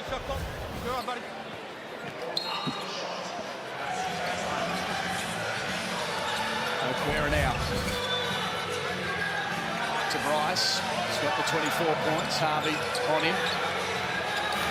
Shoots and swishes. Unbelievable. He cannot miss. He seriously cannot miss. He's 5 of 5 from the 3-point line. Get him more looks. He's 9 of 12 for his 27. So can this man. He can't miss either. Right back at you, says Tyler. Oh, this is a tremendous game. What a quarter of basketball. The alley-oop slam dunk. We've had 3-pointers from Tyler Harvey and Bryce Cotton, who gets it again to the basket. 2 more points. Let's not forget about his tip-in dunk as well. Yes. let's just not play defence and just see this continue on. There's another 2 and a blocking foul on Harris. They're going to review. We're going to have a bit to wipe here. Back on 30 inside the defensive circle. One shot. Dylan Winter wants to come back onto the courts. A pause in play, 82-81. Like 6 for 1. Lost track of the amount of times that the lead has changed in this game. I think it's out. I think 5 points probably been the biggest. Well, I think the biggest run we've seen so far is only 9 when Illawarra went on a mini run. As far as leads go, I believe 5 is about it. At least coming into this quarter, it was only 5. Feels like more than that as more points go on the board for the visitors. And it's a 2-point margin. Damo, is it 1 or 2 overtimes tonight? This thing cannot be settled. It's just going to keep going. My flight's at 6 in the morning. We've got plenty of time. No, lead changes 17 to half-time, Damo. What were you looking at? Oh, sorry, I thought you meant biggest runs, biggest lead. Biggest lead. No, 17, yeah, 6 is the biggest lead as Bryce continues to get his points. He's got 31 now. His eyes light up when Wayne goes off. Yeah. No question. I'm not. It's natural. Oh, Days loses possession. Bryce with it. Will he stop, pop, and drop? He does! He does! He's got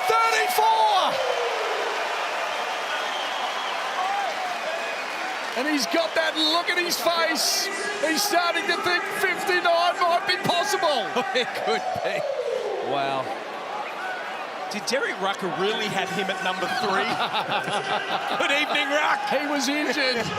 Give Ruck a chance. No. This has been incredible. Both teams sinking big plays and big 3-pointers. Hickey gets it under pressure. There were fouls there, but none called. Froling finished off the play. Bryce again, round the back. They say clear out. Here's Henschel, also had the hot hand in this quarter. Windler under pressure. 6 on the shot clock, puts it on the floor. Out wide for 500. Jesse Wagstaff, a milestone. 500 3-pointers for the 6-time champ. Here's Kell. Fade away, little short. And a rebound too for Wagstaff, who falls to the ground. He is feeling every bit of his 60 years of age right now. It might only be spot minutes these days, but they're good minutes from the veteran. Look at him. He's exhausted right now. That pass is a beauty, and there's the milestone. What a player. What a great guy as well. I know he's one of your best mates. Where do you rank your mates? Can I ask that? It's Wagstaff higher. Who's first and who's second, Damo? As far as mateship or as far as basketball talent? As far as mateship. Oh, mate, you can't put me on the spot. I'm going to see Bryce Cotton drop. No, never. He doesn't drop. I got you out of that one. I'm not saying anything, Lockie. Let's wait for him to answer something. Well, I've got Greg High sitting over my left shoulder. He's sitting courtside here tonight. Jesse Wagstaff still doing his thing. Daughters, Kensington Wagstaff and my daughter Maggie, are on the same team. Yes. Greg High loses about 500 metres from Lockie. He still hasn't answered. Okay, we're just letting you know. It's Damien Martin sitting on the fence. It's all about the Hawks and Wildcats. What a great game. This is a beauty. 4 points to margin. We knew it was going to be high scoring. I won't answer your question, but I will admit that last week there was an announcement that came out in the build-up to last round saying there's going to be a special announcement made with the owner and Jesse Wagstaff at the press conference. And I was standing next to Greg Hire at school drop-off, and I was like, do you know anything about this? Is Jesse about to retire? Like, it sounds awful, like it's going to be that type of announcement. So I got caught up in the moment because he is a dear friend of mine. Wrote him a very sentimental text message. Did you really? You thought he was going to retire? About 10 minutes later, his wife responds to the group text message saying, I don't know anything about this either. Turns out it had nothing to do with retirement. So sheepishly, I had to text back saying, oh, ignore that. We'll save it for whenever you do decide to make the announcement. So back to 1 point. Cut and paste. Damo, save it. That's it. Hickey on Bryce. Steps back again. That basket will go. There is nothing stopping this man right now.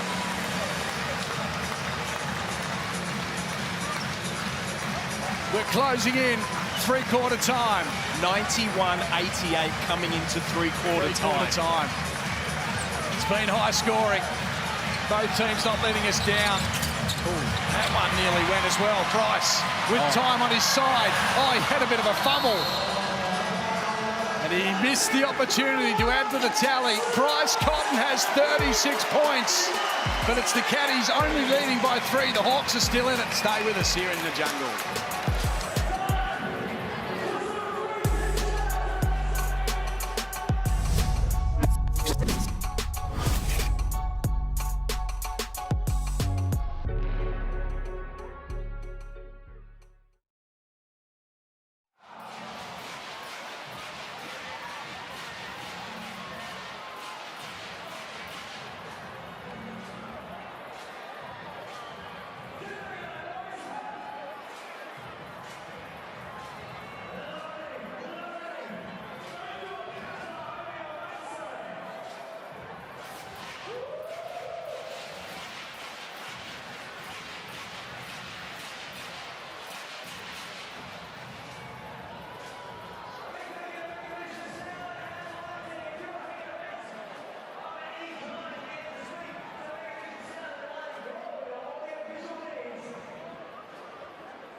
It's a beauty inside the jungle at the moment. 91 plays 88.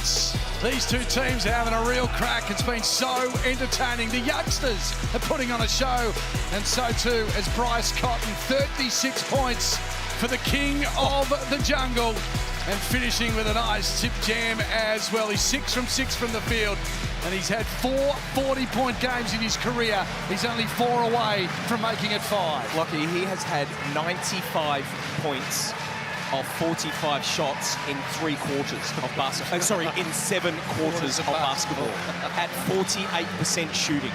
That is outrageous. It is. It is. Can he finish off this game, or can the Hawks step up to the challenge they've been able to do so far? Here's Cotton again. That 2 doesn't go. Peatling had the ball stolen out of his hands. Pepper does well, then falls to the ground. Bryce picks it up. New shot clock for the Wildcats. Wani did well on that occasion. Harvey been terrific. So too this man under pressure. Doesn't go. Trey Kell could have made it a 3-point play and leveled scores up, but he'll go to the line on this occasion.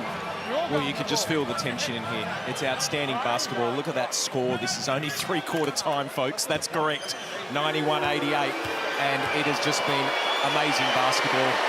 Bryce is going to work.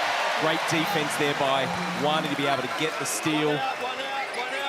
Damo, you are loving this. I can just see it, mate. Everything about this. Wani, I'm watching the defense. Elijah Pepper's jumping on the floor. He's up and down in his seat. He loves it. Well, hang on. There's a case to be made. There might only be one player out there playing legitimate defense. I don't know if I'm necessarily loving that end of it, but overall it's an exciting game with plenty of skill on display. But it's high-risk, high-reward defense right now for Wani. He reaches in, he gets a clean strip there, but had the call go against him, all of a sudden he's on his 4th and he's to the bench. But when you're playing away against a superstar of the game, you've got to back yourself in. Elijah Pepper with another three, so he's come with a little bit of a three-party in this second half. 5 points, the margin. Harvey, ball stripped out of his hands, keeps it in play though. Here's Froling, looks for someone running past now, backs himself into the basket up against Almanza, and he finishes off with the left hand. Brilliant. That's what they need to do. Slow it down. This is a big couple of minutes here for Illawarra because this crowd's into it, Perth are into it. You've got to take them out of it. Webster with a lot of speed and under pressure, he was fouled.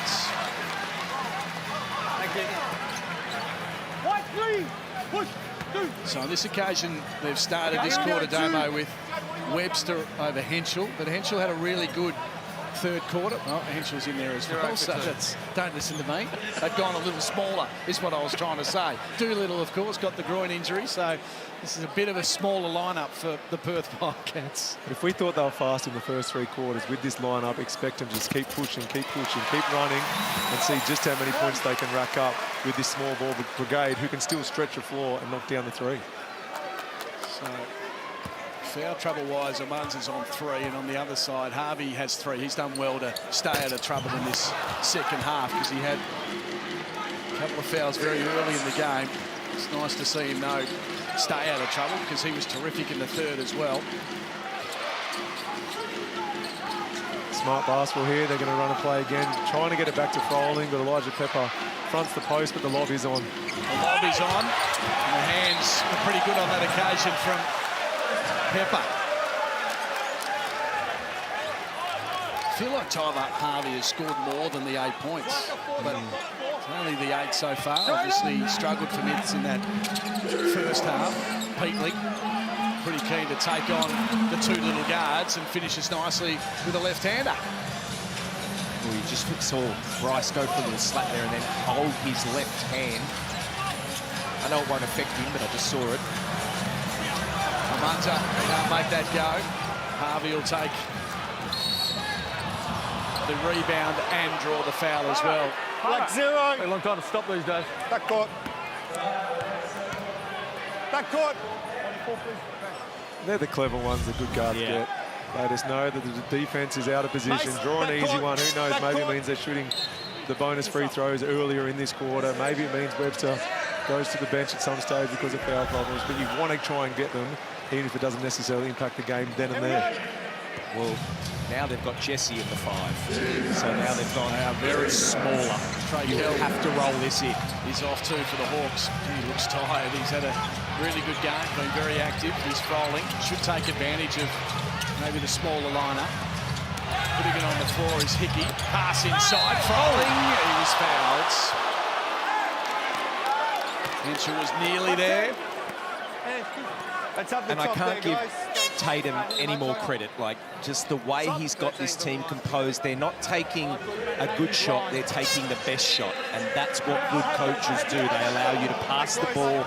Davo Hickey could have shot that 3. I know that's not his highest percentage of it, but no, drive it in there, go into Sam Froling, he shoots the 2. And you talk about that, I mean, they've been so well drilled. It's 95-93, about to be 94. Perth have been shooting at 53% from the field.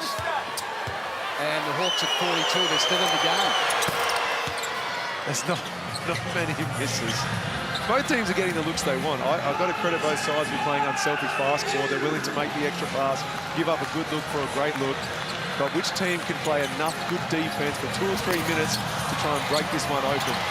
Pepper takes the boards. Wagstaff already got the milestone. Looks for Bryce.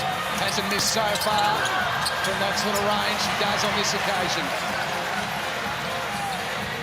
Once again, the feed off. Double team coming his way. Wagstaff looks inside. Webster. Now Pepper. Froling got there, but Pepper still slotted it in. He's been great.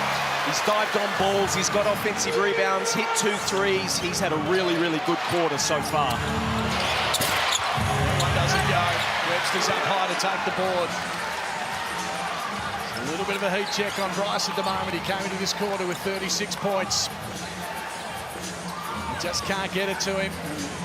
Marnie is doing a great job on this occasion. Backing it in, Webster. Nearly slipped over, then lost possession. Hickey dives on it. Lovey's desperation. Pepper's all over the top of him. And it's a jump ball. Oh, and there's a bit of push and shove as well. Hey, I'm saying you're moving on top of it. Move. There's 3 here, guys. That's a jump ball. Got a player on the floor, touching the ball. That's a jump ball. Got it all under control, hasn't he? In English, Spanish, everything. He's the master. Nick, go. Nick, go. He's the coolest ref in the league. He is. He's just a cool dude. Coming from us old fogies. We know all it's about not really cool. giving him a credit, is it? Thank you. So it'll be a Hawks ball. I feel that all 3 of them, they're good tonight. And the way I say that, you haven't noticed them. Yeah, fouls-wise, hasn't stood out. No. No hometown cooking. Only you can answer that. And you heard all of the Eastern Seaboard just go, what's Lockie talking about? Coming from Lockie. No home cooking. No home cooking. That's it's why I right. passed it Eastern to you. Seaboard, I've got your back. Well, you didn't answer my question. That's because I didn't. It's 17 fouls to 18, so... It's 24. Well, the Hawks have shot 23 free throws to Perth's 14, so there's your answer. Oh, well, gee, Perth might put in a complaint. They haven't had enough. What's going on? When you're shooting like Bryce, there's no free throws. Yeah, that's right, true. All right, bit of a pause. We've mopped things up. Bit of a sore wrist there for Hickey, but he's okay. He's a tough little fella. 20 on the shot clock. And then you got 5 to get over. So just 5 to get it over into the front court.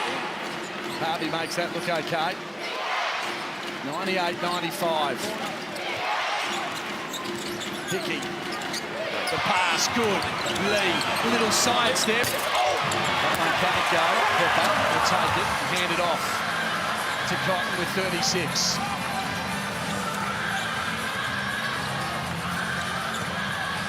Gets it back from Wagstaff with the right hand. Bryce has got 38.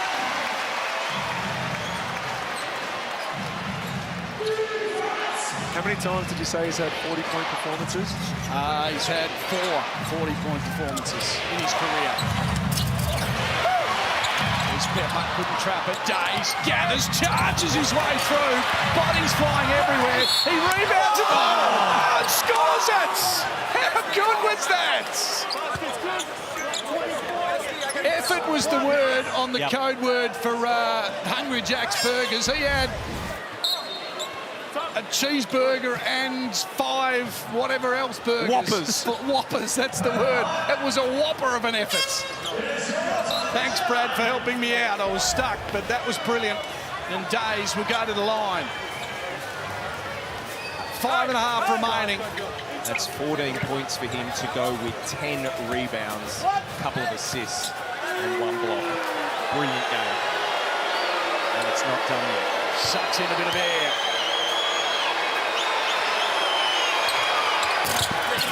Drops in a really important basket. Back to 2. Entertaining stuff. Pepper to Wagstaff, playing a lot of minutes. He's chalked up over 20 in this game. No double team on this occasion. Wani, it's all up to you. Cotton through the legs. Wani reaches in.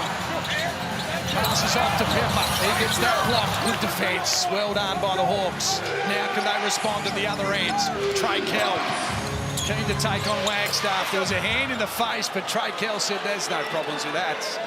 I'll still drop a 2. We're all tied up, 100 apiece. And the way he dribbled that middle, got his right shoulder in, got the feel and the little bump just to give himself clearance. Beautiful work by Trey Kell to get the 2. There's a lot of Cotton and Wagstaff stuff going on at the moment.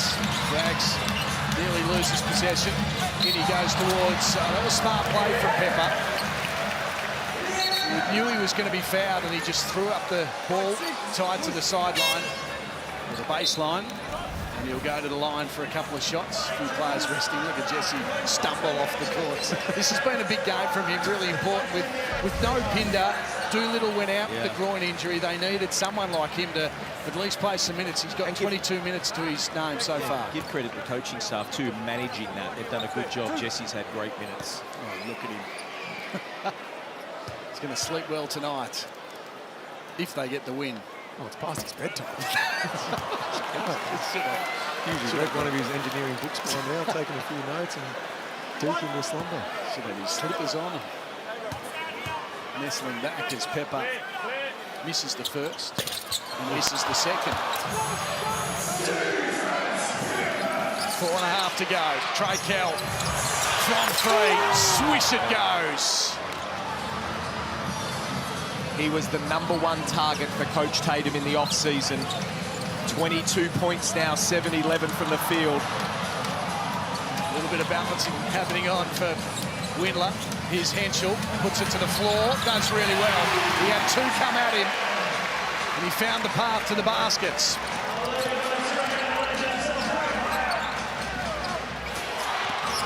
Trey Kell again, hands it off to Froling. He's got two to beat. One, he puts it on the floor, now he's stuck. Kell. Henschel has his measure on that occasion. Under pressure. Little shorts. The Cats go back to the little maestro. Winder looks inside. Good coverage on that occasion from Wani. Bryce cuts to the basket and trying to work his way through was Henschel. It came off a foot, I think it was. You mentioned the minutes that Jesse Wagstaff's provided, that combination of understanding he has with Bryce Cotton. They're in offensive transition there. Normally Jesse would go sprinting into a drag screen instead and hold it, create contact, try and create space for Bryce. We see Ethan running into it, but then he slips too early. Then we see Dylan Wheeler go to set one. He slips. You need to create contact and help the guy with the ball. We've got 3:30 remaining in this game. 102 plays 103. Pepper. Very confident with ball in hands. That one won't go.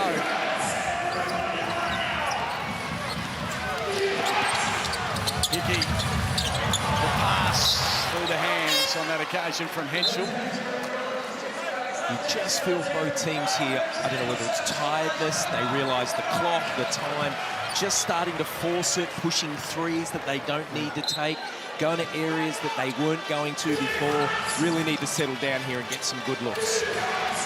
So which team is more composed, Brad? Well, that's what's going to win it. Right now, I'm going to go with Illawarra if they can get it inside. Here's Henschel, Hickey, a little bit of a shove. He doesn't make the play, he'll go to the line.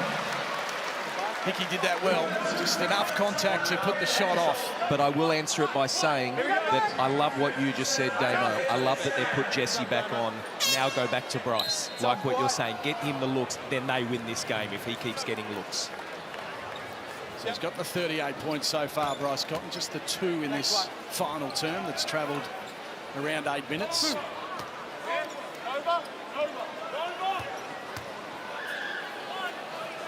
Missed a couple of free throws. That one drops through the hoop.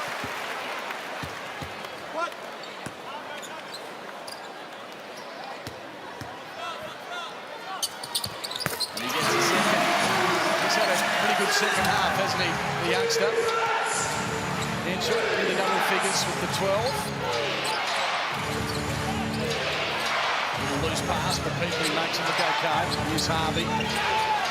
Trying to go to the post. Almanza goes for the double team. Good feed inside. Wani for 3 and swishes. So he can play defense and he can hit a 3-ball. Handy player. Great offense again. Rolled it inside. Kick, wide open 3. Wagstaff deciding to put it on the floor. That one won't go. 104-106. As Brad said, the one that stays most composed will win this game. Good moves, moving Swanee out. Now they look for the double and where they're going to be. Good steal. Great steal. Good read from Jesse Wagstaff. There's so many tired players out there now. Mitchell. Amanza, and now look inside there. The pass is good. Amanza loses possession. Great desperation. Peatling swatting with the two. He tried to finish it with the dunk, but that's okay. The points are important, and the Hawks have a 4-point advantage with under 2 minutes remaining in this game. Mason Peatling, what a game-winning possession. So 4 points is that margin. The scoring's just dried up, hasn't it? I mean, we had 3 quarters of absolute just basket for basket. Now, I think you summed it up nicely. The fitness comes into play. Mistakes start to roll in. I'm with Damo. That Mason Peatling, that wins games. It's as simple as that. That is what we talk about when you say effort possessions. That is what gets it. And did you see his team run up and all jump around him? That's a sign of a good team, Damo. So we're climbing our way towards the finish line here. The coaches with a few last words before we run with the minute 46 to go. Cotton with 38, he leads the way. 15 for Almanza. Kelly, or Trey Kell, has 22 points. Froling has 17.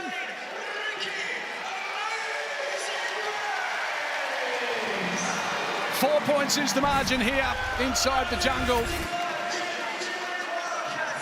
Ricky Grace partaking in that little timeout.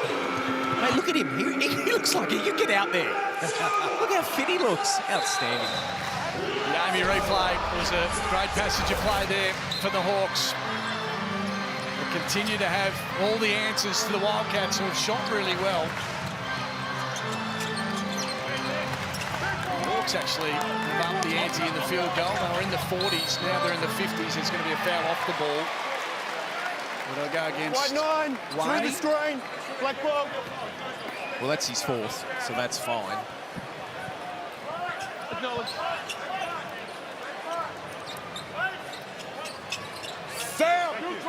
Both teams in foul bonus now with 4 fouls each, so any foul from here is free throws. Still 4 points. Do they look for Bryce? They certainly do. He fires away, that one's short. Wagstaff with another rebound. Henshaw looks out wide, but now with Harvey on him, he'll decide to take it inside. Jump shot, little shorts. And the foul will be called. Justin Tatum was right all over the referee on that occasion. 2 shots coming the Hawks' way. Well, he sold it. There's no question about that. There was a bump, but he sold it. Trey Kell, you look at this. Not great offense. It's a lot of dribbling. He made sure the referee had to call it. Yeah, correct. There's definitely contact there. It is a foul. Sometimes you let him play if he stays on his feet and goes the other end. And that's what he sold. Yeah. He didn't stay on his feet. So Wimber has 5 fouls. Harvey also sitting down, but he's okay at the moment. Webster going to come in, but he's a little late to get there as Coco goes to the line and drops it in. A little nervous. Really good buffer though, the 5 points. And can make it 6 if he does. Plenty of work to do for the home team.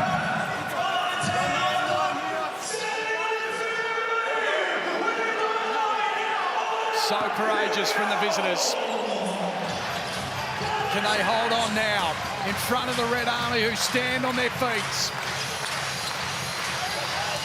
Ball in hand of Cotton. Wagstaff.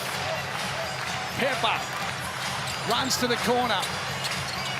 Cotton loses possession. Waddy's been brilliant. Waddy's going to score again. No, he won't.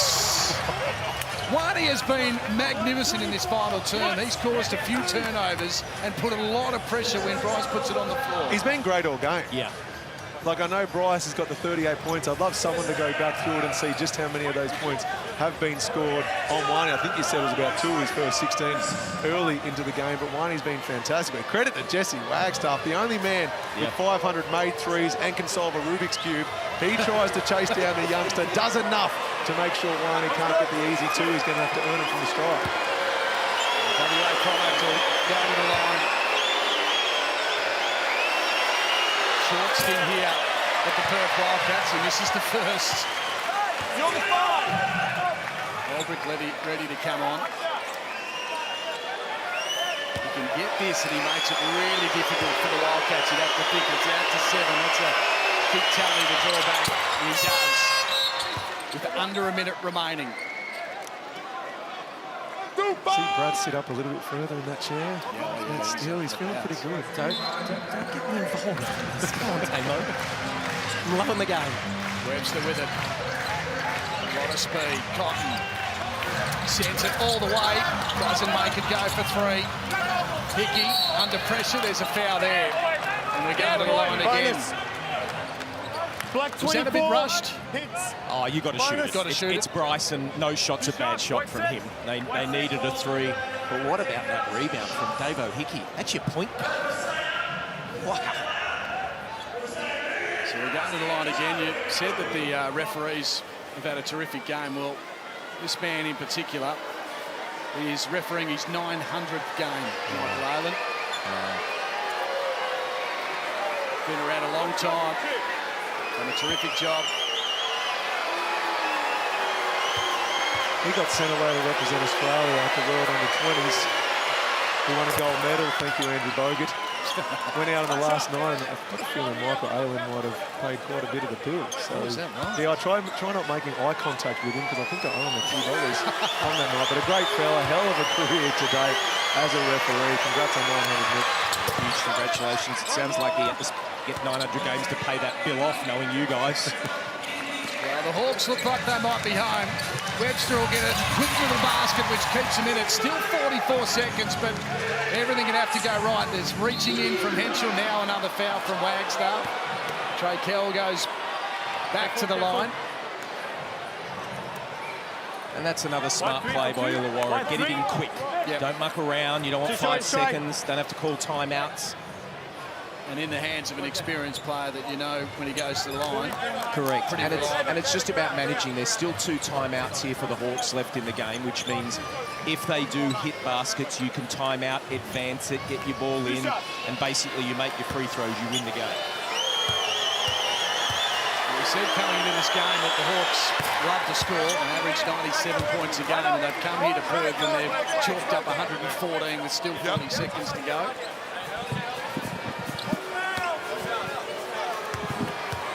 Really hoping for a little miracle at the moment.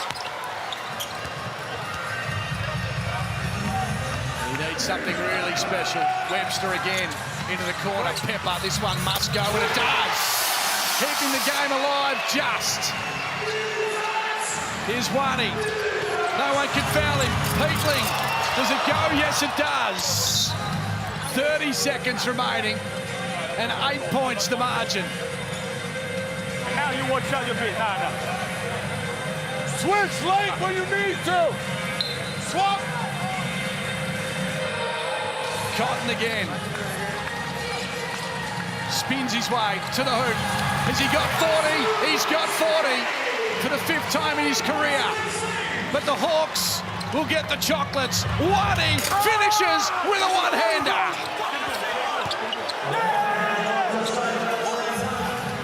This has been terrific from the Hawks. Webster will go again to the basket. That one won't go. And for so long, this club has struggled in Perth. Not on this occasion. They're going to win, and they're going to win nice and comfortably in a brave performance. They've chalked up 121 points and defeated the Perth Wildcats 111. We're still going. Justin Tatum with the towel. He wipes his face. There's been so much sweat put into this game. And the second place Hawks did the job. 2.0. Wait. Clock's going to go to 2.0. Just going to pass it in, guys. Still pauses in the game. We just want to finish it. It'll be a 10-point margin. The Hawkies were the hot ones here this evening inside the jungle. And they continue to fly their way through the season. An impressive performance. Trey Kell Foot Locker player of the game. He was absolutely magnificent. 26 points. We've been going on about Bryce's 40, which was superb, but Trey Kell with 26 points to his name. 5 assists as well. What a performance from him and 4 rebounds. He's a champ. The Hawks are champs. This has been an entertaining game of basketball. And we've got plenty to talk about in this game. Take a short break. 10 points was the Hawks win.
Welcome back to the jungle.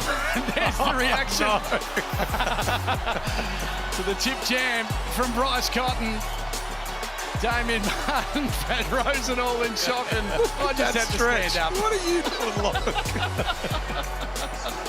It was incredible, but I tell you what was more incredible was the Illawarra Hawks. They were superb. The Hawks' highest score against the Wildcats since October of 2007. That's how good they were. 121 points to 111. And of course, it's the first time that any team has scored 120 points against Perth in a 40-minute game since 1983. How about those stats? You take them to the bank, Illawarra. Well, they had 6 guys getting double figures, and Tyler Harvey wasn't one of them. Instead, we saw other players step up. It was a complete performance from the team. It was all about offense, but there was about a 3-minute patch where we saw them play defense in the 4th quarter, get some stops, and that was enough. But Trey Kell, for the whole 40-minute game, he was just at another level. He put together the complete package tonight, whether it's posting up, drawing double teams, going off the dribble, getting on the ring. He's a hell of a player. Look, it's easy to turn around and say you got no Pinder, no Dougal, only played, what, a minute if you're lucky and stuff. But I felt Perth just defensively struggled with the rotations, but they were absolutely fantastic. Illawarra, 30 times they've played in this gym and only won 4. And they come here tonight against the odds after Bryce has 49 and they do that. This man had 99 points in 2 games, Damon. Unbelievable, mate. He's been phenomenal. He's been superb. There's no doubt about that. We spoke about how Wani was on him for most of the game, but there were periods in the game where Wani sat, and that's where he got on a little bit of a roll. It'd be hard to sit down and watch if you're a Wildcats fan, because they'd be sitting there going, couldn't Marnie just stay off a little longer? Well, and the other thing is you're going to be scratching your head saying, hang on, BC drops 40 and we lose? Like, what is going on? What have we got to do in order to get a win when our superstar is doing all he can and more at the offensive end? So this is going to be a head scratcher because they hit the road for quite some time now. We see BC with his beautiful family there. They hit the road. They needed tonight's win at home. They certainly do. The Breakers and the Kings will be a terrific battle. Phoenix and Taipans, and of course the Wildcats will take on the 36ers, who will be undermanned. So that'll be a big game on Sunday. 10 points. Illawarra's win this evening.